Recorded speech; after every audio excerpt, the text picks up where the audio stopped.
गांव से दूर वन में 8-10 की संख्या में चरवाहों के बालक थे।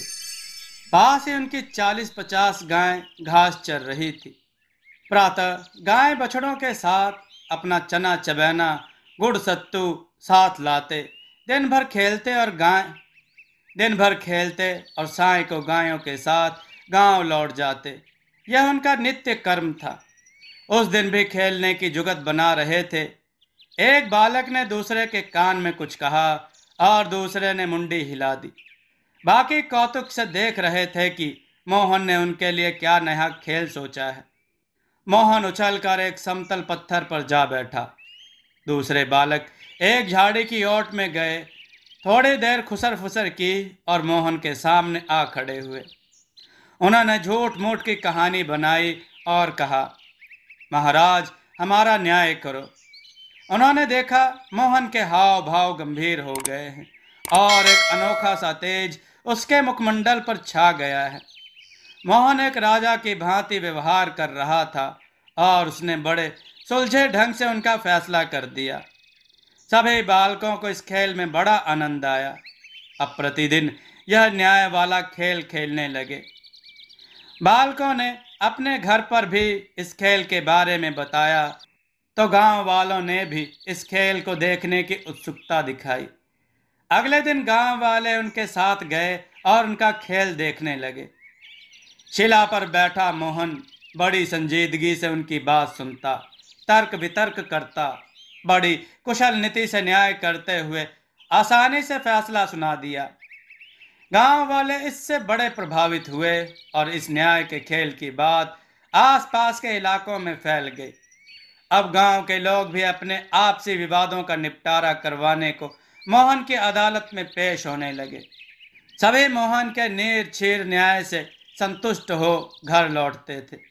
मोहन के न्याय की कहानी राजा तक पहुंची। राजा स्वयं अपने दरबारियों के साथ इस खेल को देखने आया। सभी इस न्याय के खेल से प्रभावित हुए। राजा ने कहा, यह बालक राजा विक्रमादित्य के सिंहासन पर बैठा है, इसलिए यह ऐसा न्याय कर पाता है। राजा ने आज्ञा दी कि खुदाई कर इस सिंहासन को अपने राजप्रसाद में ले जाकर स्थापित कर दिया जाए। राज आज्ञा का तत्काल प्रभाव से पालन हुआ। मजदूरों ने कच्ची फावड़ों से खुदाई करनी शुरू कर दी। खुदाई सावधानी से विशेषज्ञों की देखरेख में की गई। 10 दिन के कड़े श्रम के बाद एक भव्य सिंहासन की आकृति सामने आई। वास्तव में यह राजा विक्रमादित्य का सिंहासन था, जिसकी पीठ काले मरमर की थी, बाकी हिस्सा धवल मरमर का था। इसको गुलाबी पत्थर की 32 पुतलियां अपने कंधों पर उठाई थी।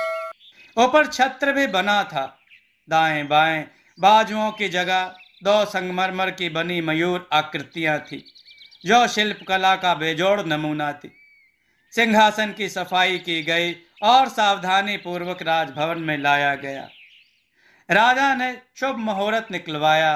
सिंहासन को 7 नदियों के पवित्र जल से धोया गया। मंत्रोच्चार के बीच राजा ने पुरोहितों व राजगुरु का आशीर्वाद ग्रहण कर सिंहासन पर बैठने का जैसे ही उपक्रम किया, सिंहासन में से एक पुतली राजा के सामने आ खड़ी हुई और कहा, हे राजन, यदि आप समझते हैं कि आपने कभी दूसरे राज्य को हड़पने की इच्छा नहीं रखी तो आप इस सिंहासन पर बैठ सकते हैं।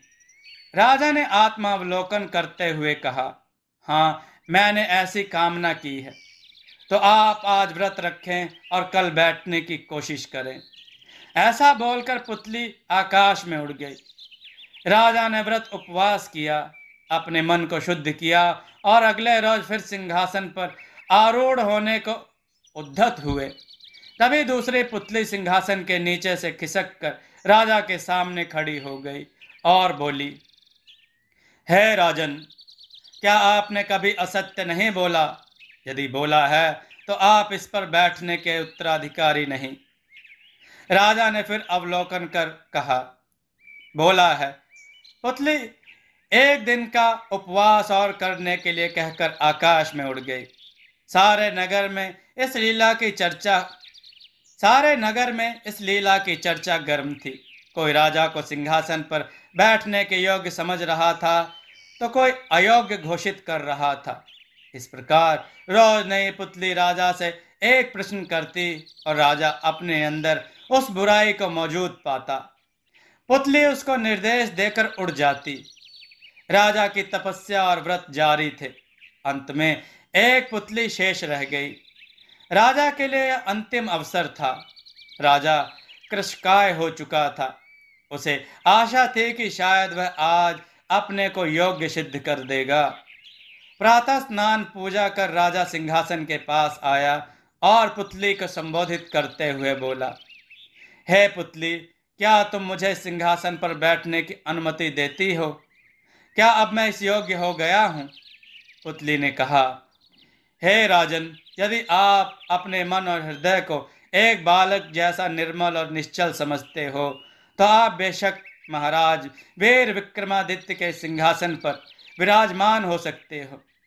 राजा के मन से आवाज आई, नहीं, और राजा ने ना में गर्दन हिला दी।